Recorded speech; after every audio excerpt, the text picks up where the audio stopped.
Hello, my name is Michael O'Keefe, aka The Movie Wist. If you enjoy this interview and want to hear more top-notch film industry conversations, please press the thumbs up, subscribe to this channel, and hit the bell to stay in the know. So, Johannes Nyholm, please tell my audience about Koko-di Koko-da. Yes, I mean it's a film about loss, about grief. You follow a family that goes through quite some hard time, and it's about how they deal with this loss. So you kind of go into their dreams back and forth, and try to see the route on how to cope with tough stuff. So we're talking about the subconscious and cinema being a great way to dive into that. Yeah. For expressing a certain trauma perhaps. Yeah. And getting over it or not. Yeah, or not. Yeah, you're trying to do as good as you can. So that's interesting. Are you interested in the subconscious of psychology? Did you ever read a book that sparked an interest, or was there a movie that was particularly good at doing that? I think I guess most my favorite movies deals with that topic in one way or the other. The kind of unexplainable that goes on in your mind that you don't have any answers. Why things happen, kind of surreal notions that you have or experience. Mm-hmm. I think film is a fantastic medium to kind of recreate that. Oh, most definitely. What were some of the movies? I mean, right now I'm into Asian movies. Cool. Korean movies and so. I think they're much freer and more poetic than we in the West are. We are so focused with a kind of a certain narrative, a certain structure. I think their film is usually more poetic in its form. I think more dreamlike in its form than ours. Nice. Yeah. Okay. So this film was at Sundance? It was in Sundance, yeah. And you were there in person, I'm assuming? Yeah, I was there, yeah. Tell us about that. What was Sundance like with this movie? I mean, I think it's a movie that you either love or hate. And I could feel, I felt that more or less everywhere it has screened. I mean, there's some people that can't stop crying afterwards, and some people can't stand it and think it's horrific and cruel and don't understand the point in all this violence. But it's very different, and the audience there, as well as there's a lot of industry, of course, in Sundance. But I think it's a similar reaction anyway. It's either or. It's hard to just kind of on or off. Yeah. Cool. So, okay, what's the biggest challenge you face making movies in Sweden? Does everyone say, are you influenced by Bergman? Is that like a question you get all the time? No, not anymore. I think that happened probably 20 years ago or something like that, when he was kind of getting old and starting to quit, and you wanted a new follower. But it was so long time ago since he made his iconic movies. That's not really the issue anymore. I mean, you often get questions about Bergman, of course, especially if you show your film in France or something like that. Then you get questions about Bergman, but otherwise not so much. I love him. I watched more or less all his films, and I think he's fantastic. Yeah. But I mean, unfortunately, we make very different films nowadays in Sweden. True. It's more usually more realistic or fantasy or something like that. It's more genre defined.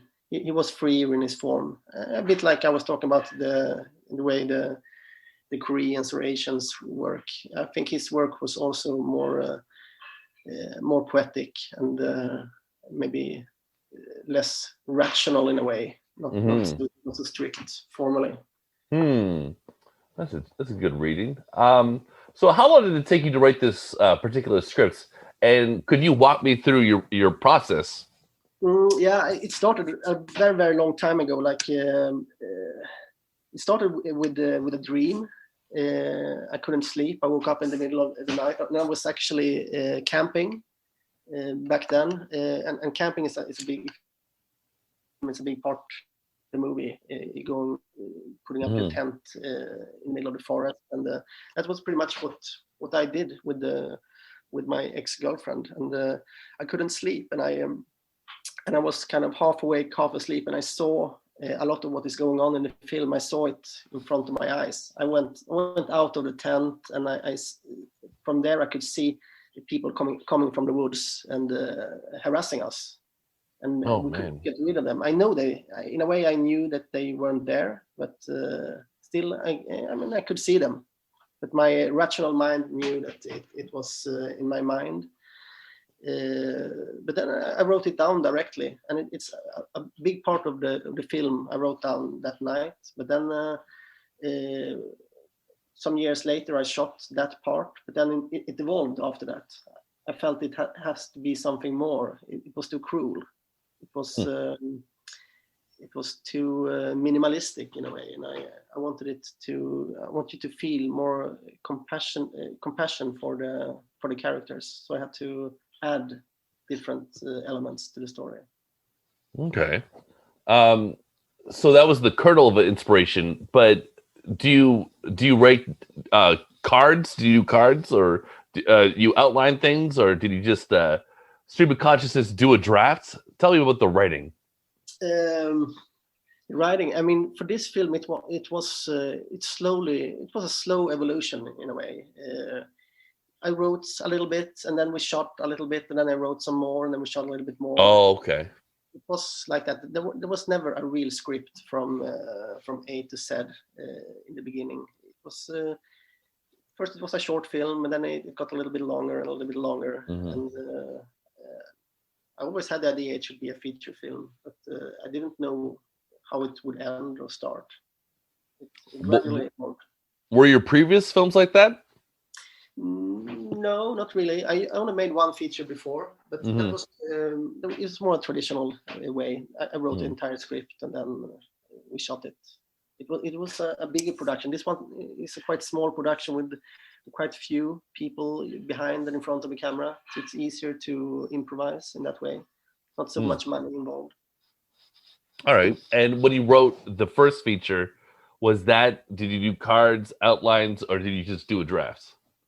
I think I more or less just wrote down the draft directly. Okay, cool. That's interesting to know. And how long did that take to write?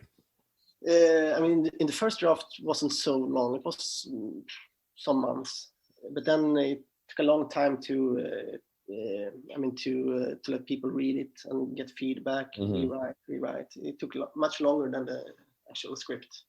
I don't know if it got better, but it got more traditional. I mean, rewriting. In the rewriting, it got more into the normal form, so to speak. Okay. It was a little bit more. What do you say? Adventurous. I don't know. Sorry. Adventurous or weird or yeah, weird for sure. It's not the word I was looking for, but yeah. Sure. Yeah. All right, so you look like a young man. What age did you want a career in movies? Do you remember how old you were? I started really, really early. I mean, when I was very young, like 5-6 years old, I wanted to be an actor or a clown. Or a magician. Wow. I had those three ideas, but then when I started, doing a little bit of this and that, those kind of going in those directions, I find out that with film you can do all this combined in a way, and have, I guess, a little bit more control over things. As an actor, you are so dependent on on other people's creative ideas, or that someone phones you and want you in the film. So Wow. So did you go to the circus as a kid? Yeah, but not. I wasn't on stage though. But, I was an audience for sure. But I really, really enjoyed, and I thought that world was fascinating. Yeah. Wow. Interesting. Okay. And wizards. Do you know any magic tricks right now? Yep, I do. I can make this pen go away. Okay. Wow. Okay. Neat. I got nothing. I got no magic tricks. Okay. I believe in the power of magic though. Yeah.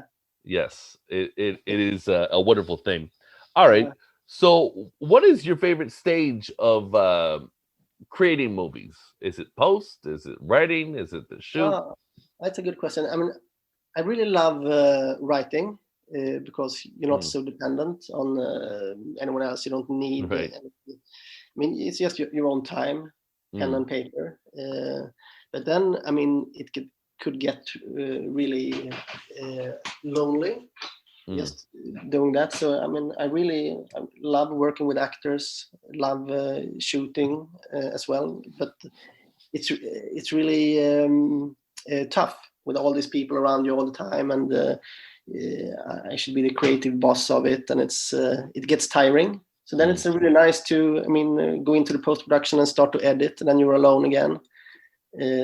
So I enjoyed all of these, but in different ways. I couldn't do just one of it. I see. So with the editing, when the shoot is done, do you just hop into the editing booth, or do you say, I want to take a walk for a bit, and I'm going to let fresh eyes look at this material while I do something else and take a breather? Usually that's the way it works, to have a pause. But also, the best case scenario is that you shoot a little bit and then you edit a little bit and then you go back to shooting. That's the way I like to work most. So I don't really enjoy to have a fully written script in the beginning. I think it's nice if you don't actually really know what will happen. I think it's more exciting to work it out together during this path when creating the film. All right. So I'm sure each project has its own challenges and its own rewards. What were the key lessons you learned from this particular project? Oh, I learned so many things. Actually, in one way, this was my first feature film, even though the other one was finished earlier. We took a pause for this one because we hadn't any money, and then I made another one in between. But I've learned so many things. Before shooting this film, I had hardly never worked with actors, for example. I was, a bit afraid, I guess, of them asking too detailed questions of their characters and being unable to respond in an intelligent way. And I learned so many things. Since I produced this film in my own company, there were so many things that I really, really need to understand. How it works with financing, how it works with shooting with the team, and I knew nothing before I started. The editing process itself it was really, really tough. Okay, well, Johannes, thanks for your time. Do you have any final words you'd like to say about Koko-di Koko-da? No. Yeah, but I can say that it's a horrifying film, but I want it to be like affirm people's feelings of loss, and if you've gone through something difficult, I want to affirm those feelings. I don't want to point fingers and make fun of it. Okay, well, thank you very much for your time. Thank you very much.